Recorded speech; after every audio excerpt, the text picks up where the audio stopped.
Bonjour et bienvenue sur cette vidéo pour apprendre à faire un chou cerise et melon. N'hésitez pas non plus à vous abonner à la chaîne pour avoir toutes nos publications et n'hésitez pas à liker cette vidéo, c'est important, je veux battre Alf, Geoffrey et plus tard Anaïs, on se frottera à la patronne plus tard. Pour commencer, on va se faire un petit craquelin. Pour ça, 3 ingrédients, de la cassonade, de la farine et du beurre pommade. Vous voyez, du beurre un peu mou du coup. Ce que je vais faire, c'est très simple. Je vais mélanger donc toutes mes poudres avec mon beurre jusqu'à obtenir une pâte bien homogène.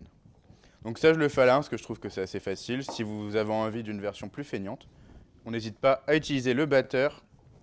Et pour ça, on utilise la feuille.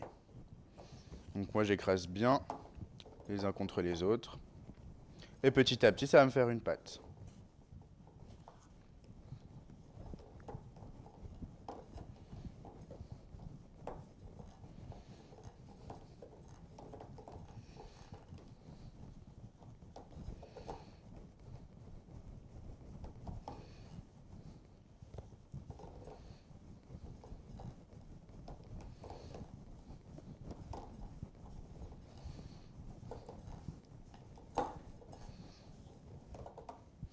L'évolution.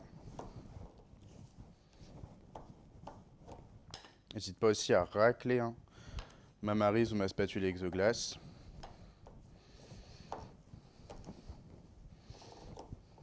Et à racler les poudres. Voilà. Bah là, je commence à avoir vraiment quelque chose d'homogène. Donc je vais pouvoir m'arrêter. Mon craquelin, enfin ma pâte à craquelin est prête pour l'instant. Donc maintenant, je vais pouvoir étaler mon craquelin. Je vais vraiment vouloir quelque chose de fin, 1 à 2 mm d'épaisseur. Pour ça, je vais donc l'étaler entre 2 feuilles. Soit des feuilles comme ça, silicone, soit des feuilles de papier. Pas de souci, le petit désavantage de la feuille de papier, c'est qu'elle va avoir tendance à se plier un petit peu. Donc ça peut un petit peu déchirer aussi votre craquelin quand vous allez vouloir le démouler. Donc ça, je verse tout dessus. Voilà.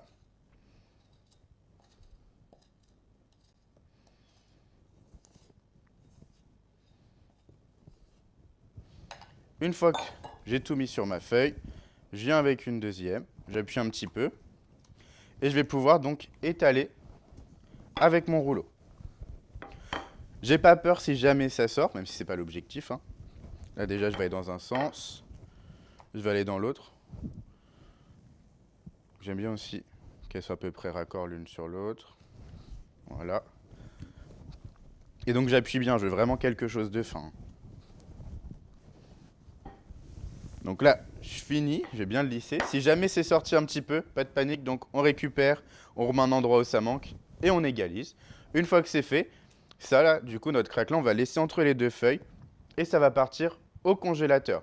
Ça va figer très vite, le temps qu'on fasse notre pâte à choux. Après, on pourra les retirer et détailler notre craquelin. Et donc là, on va pouvoir attaquer notre pâte à choux. Pour ça, plusieurs ingrédients. De l'eau, du beurre, des entiers, du lait, du sel, du sucre, de la farine T45 et de la farine T55. Donc dans ma casserole, vous voyez, il y a déjà le beurre. Ce que je vais faire, c'est que je vais rajouter donc mes 2 éléments liquides, l'eau et le lait. Voilà. Ensuite, je vais aussi rajouter mon sel et mon sucre. Et je vais mettre à chauffer ça tranquillement déjà pour faire fondre le beurre. Une fois que mon beurre sera fondu, je pourrai accélérer un petit peu le rythme pour pouvoir porter le tout à ébullition. Dernier petit point, je vais aussi rassembler donc mes 2 farines ensemble, histoire de pouvoir les verser beaucoup plus facilement dans ma casserole quand ce sera à ébullition. Donc là, je suis sur le point de faire bouillir donc mes liquides, donc mon lait, mon eau, mon beurre, mon sucre, mon sel. J'attends que ça monte un petit peu. Une fois que c'est fait, je descends la température et je verse toute la farine en une fois. Et là, donc, je vais créer une panade, c'est-à-dire la pâte à choux, sans mes œufs. Donc là, je vais bien mélanger pour bien incorporer la farine. Pour l'instant, je suis sur un feu limité éteint, je suis à 1. Juste histoire de commencer ma panade. Une fois que j'aurai quelque chose d'un peu plus pâteux, un peu plus homogène, je vais pouvoir donc vraiment la dessécher en augmentant mon feu. Donc là, je peux me permettre de mélanger un peu plus vite. Voilà. Donc maintenant, je commence à avoir vraiment la petite pâte que je vous avais promise. Je vais accélérer. Après, je suis pas à fond non plus, je viens de passer en vitesse 6 sur 9. Voilà. Mais je veux vraiment la martyriser un petit peu pour avoir quelque chose de beaucoup plus homogène. Voilà. Je vois aussi qu'il y a une petite peau qui apparaît seulement quand j'ai une casserole qui n'a pas de revêtement anti-adhésif. Donc là, je vais être pas mal. Il y a un tout petit grain de farine. Voilà. Donc là, je suis bien. Ce que je vais pouvoir faire, c'est donc éteindre mon feu, sortir de là. Et je vais donc tout verser à l'intérieur de ma cuve. Parce que là, c'est mon batteur qui va travailler. Je vais mettre donc ça à tourner au batteur à petite vitesse, histoire de faire chuter en température ma panade. Parce que là, je vais vouloir après incorporer mes œufs. Donc si c'est trop chaud, je vais juste les faire coaguler à l'intérieur. Ça, évidemment, on peut le faire aussi à la main. On change quand même de cul de poule et on continue à mélanger avec notre spatule Exoglass si on désire faire cette étape manuellement. Donc là, l'avantage des bols inox comme ça, c'est qu'on va pouvoir voir un peu et estimer la température. Il faut que je sois aux environs des 60 degrés, entre 60 et un petit peu moins, c'est bon. Il n'y a pas besoin d'attendre non plus que ce soit froid, hein, parce que si je mélange trop ma panade, ce qui va se passer, c'est que la matière grasse va ressortir. Donc là, ce que je vais faire, c'est que je vais déjà verser mes œufs. Donc moi, je les ai battus. Je trouve que c'est plus facile pour incorporer. Et donc, je vais verser environ un premier tiers. Et je vais laisser mélanger jusqu'à ce que j'ai quelque chose d'homogène. Suite à ça, je rajouterai un autre tiers. Donc là, mes œufs sont bien incorporés. Enfin, ma première partie. Donc, je rajoute toujours à petite vitesse un deuxième tiers. Et à nouveau, je vais laisser mélanger jusqu'à avoir quelque chose d'homogène. Si besoin, j'hésite pas, j'arrête mon batteur et je viens corner avec ma maryse les parois qui peuvent un peu rester trop collées contre ma cuve et qui ne vont pas former une pâte à choux bien homogène.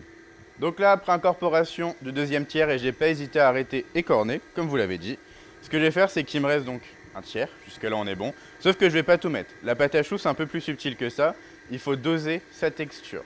Parce que son taux d'hydratation va dépendre de plein de choses. Donc, comment la farine va absorber les liquides, comment j'ai fait bouillir et combien de temps ma pâte à choux, enfin du coup mes liquides dans la casserole au tout début, combien de temps j'ai desséché ma panade, tout ça en fait ça va jouer sur son taux d'hydratation et donc sur sa texture. Donc là, je vais y aller plus progressivement et ça se trouve je ne mettrai pas tous mes œufs ou à contrario si j'ai un petit peu abusé sur les temps de chauffage sur la plaque, il va falloir qu'au contraire je rajoute un peu plus. Donc là je vais déjà mettre seulement la moitié. Je vais bien corner mes bords et je vais estimer la texture pour voir si c'est bon. Je m'arrête et je poche ou pas. Maintenant que c'est bien homogène, j'ai encore une fois pas hésité à racler les parois. Je vais donc pouvoir regarder un peu la texture de ma pâte à choux. Donc si je peux faire un sillon, qu'il se referme mais pas trop vite et que je vois encore les stries, pour moi c'est que c'est bon. Puis même au toucher, je vois que la pâte à choux, elle a la texture que je veux. Elle est lisse, brillante, homogène. Donc là, je vais donc pouvoir m'arrêter, enlever ma feuille, préparer ma poche et préparer mes plaques. Donc là, je me suis préparé une petite plaque, une plaque que j'ai légèrement graissée avec un coup de bombe à graisse et essuyé l'excédent avec un essuie-tout. Chez vous, si vous n'avez pas de bombe à graisse, on va se prendre un petit peu d'huile et pareil, on enlève les excédents. Ensuite ici, j'ai donc une poche avec une douille unie 10 ou 12 comme vous préférez et je vais venir donc pocher des gros choux. Je reste tout droit par rapport à ma plaque et j'ai juste à appuyer jusqu'à avoir la taille qui me convient. Là, je suis pas mal, je vais m'arrêter et je vais partir à ras. Je me laisse un espace, je vous rappelle que la pâte à choux, ça gonfle. On vient ici et on a juste à appuyer sans bouger, vous voyez, je bouge pas. Une fois que c'est fait, là, je vais venir à ras et je vais venir gommer pour éviter d'avoir une petite pointe. Une fois que j'ai poché donc tous mes choux, ce que je vais faire, c'est aller chercher ma plaque de craquelin qui est au congélateur. Donc mon craquelin est là, je l'ai évidemment défait des deux feuilles.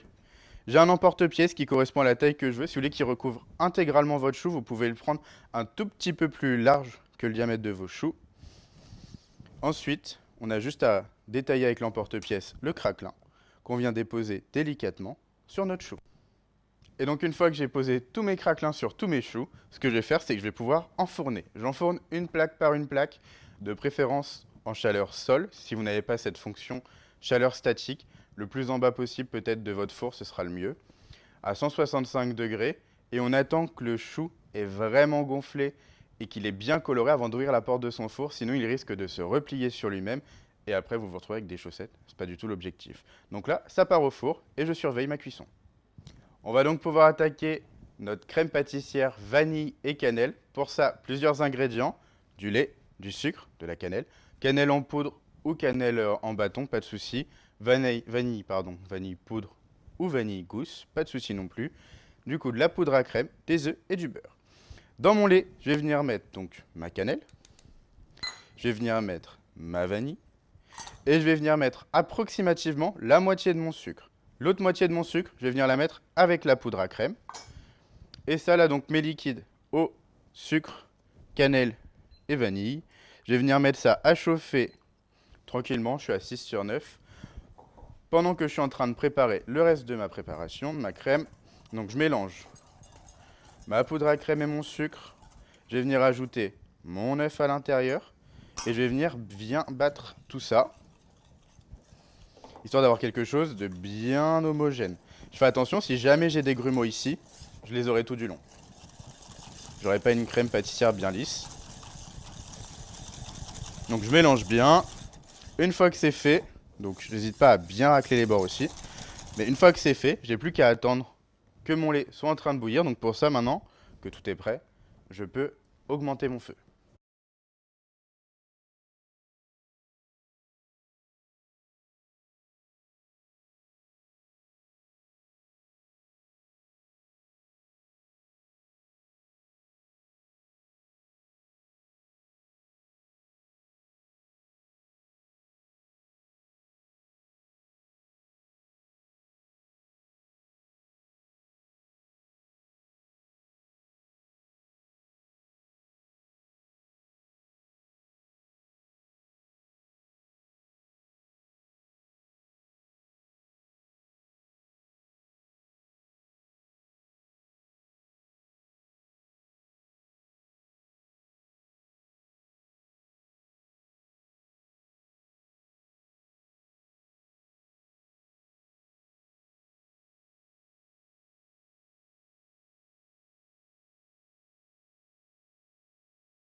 C'est bon, ouais. Ok. Donc là, ma crème pâtissière, elle épaissit. Donc je n'hésite pas à bien fouetter. Pareil, je peux me retirer du feu si jamais j'ai peur qu'elle ne soit pas bien lisse. Et ensuite, donc, je la laisse bien bouillir sans cesser de mélanger pendant une bonne minute.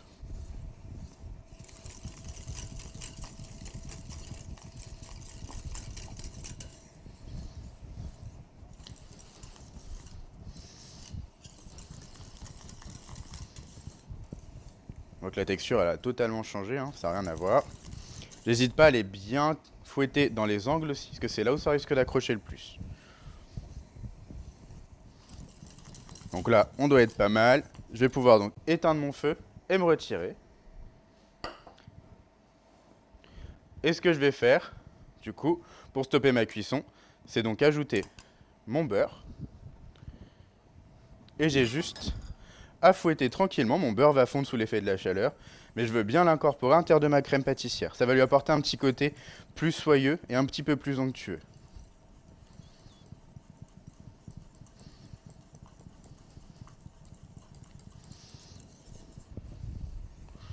Là, pareil, on va toujours chercher dans les angles. Et là, ma crème est prête. Ce que je vais faire, c'est que je vais venir la débarrasser dans un bac, histoire qu'elle soit assez fine. Je vais la filmer au contact et la passer un petit peu au congélateur pour la faire vite chuter en température. Si chez vous, vous n'avez pas de petit bac, un plat, ça suffira très bien aussi. Donc pour la petite confit griotte, plusieurs ingrédients, de la purée de griotte, du jus de citron, de la gélatine en poudre, de l'eau, on a de la pectine et du sucre. Donc ce que je vais faire, c'est que je vais hydrater ma gélatine avec de l'eau. Je vais mettre ça au frais, histoire d'être sûr qu'elle ait bien le temps de s'hydrater. Ça va accélérer un petit peu. Voilà. Et ensuite, je vais mélanger donc mon sucre et ma pectine ensemble. Pendant ce temps-là, je vais faire tiédir ma purée de griotte. Une fois qu'elle sera tiède, je pourrai ajouter mon sucre et ma pectine en plus. Donc là, comme je viens de vous le dire, c'est tiède, donc je peux ajouter mon sucre et ma pectine en pluie.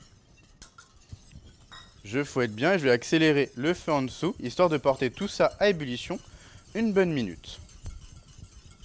Donc après une bonne minute d'ébullition, je vais me retirer du feu. Et ici, je vais venir déjà ajouter mon jus de citron, ça va stopper la cuisson. Et je vais également ajouter ma gélatine, donc qui a bien eu le temps de s'hydrater. Sous l'effet de la chaleur, elle va fondre et s'incorporer de manière homogène dans ma préparation. Une fois que ça c'est mélangé et que j'ai bien un confit homogène, je vais le débarrasser dans une poche, dans un bac, quelque chose qui va lui permettre d'être assez fine pour pouvoir la mettre au frais et la faire refroidir plus vite. Donc là, je vous montre donc les choux que j'ai obtenus une fois la cuisson terminée. Donc on voit qu'ils ont bien gonflé, ils sont restés grâce au craquelin bien ronds. Donc là, moi je vais vous en montrer 3 pour commencer. Donc ce que je vais faire, c'est que je vais détailler mes choux. Pour ça, je vais me dire que je vais garder donc les 2 tiers, les 2 bons tiers en bas, voire même, allez, on va dire 3 quarts en bas et 1 quart en haut, histoire d'avoir une bonne cuvette à remplir, parce que si je fais moitié-moitié, je vais vraiment avoir quelque chose de tout plat et je vais perdre cette belle forme arrondie du chou. Donc ce que je vais faire, c'est que je vais venir juste bien entailler comme ça, et je vais rester droit le plus possible. Et ça, je mets de côté. Ce que je peux faire, c'est juste, hop, pousser un petit peu la mie pour pouvoir garnir beaucoup plus facilement. Et je fais la même chose sur tous mes choux. Donc, je reste bien droit. Voilà, le plus possible. Et là, après, j'ai juste à récupérer ma crème pâtissière. Donc là, je me suis pris une poche, pas besoin de douille parce que ça va pas me servir à faire un dessin. Et j'ai rempli avec ma crème pâtissière, donc vanille et cannelle, que j'ai retravaillé au préalable, histoire qu'elle soit beaucoup plus souple. Et là, je vais bien remplir généreusement tout mon chou, donc bien jusqu'à la base.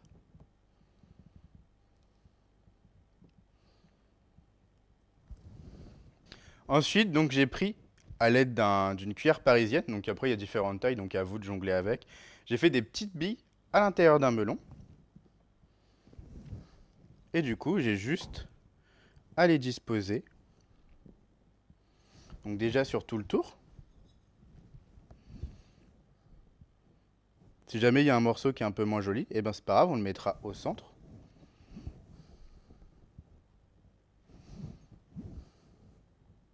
On essaye de bien les serrer.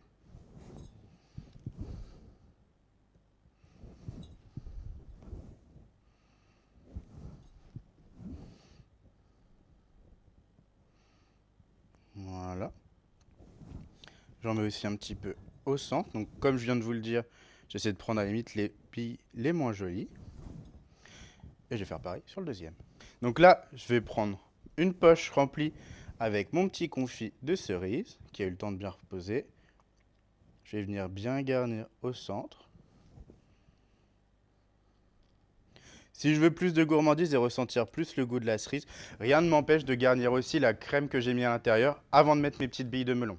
Du coup, j'ai fait monter une chantilly au Kenwood. Donc je l'ai mis dans une poche avec une douille crantée, d'accord, de grosses dents. Et je vais venir faire une belle rosace au-dessus. Donc c'est une simple chantilly, hein.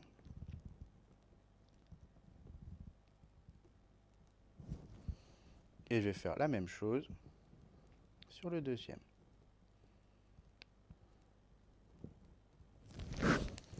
Voilà. Et petite touche finale. On va venir déposer une petite cerise sur le dessus. Et voilà. Donc je vous conseille de faire ce montage juste avant la dégustation si possible, ou très peu de temps avant. Vos fruits sont gorgés d'humidité, ça va un peu altérer votre pâte à choux. Et puis ça vous évite de mettre un petit nappage neutre par exemple sur vos billes de melon. Ceci dit, maintenant que c'est prêt, régalez-vous bien et à bientôt sur une prochaine vidéo.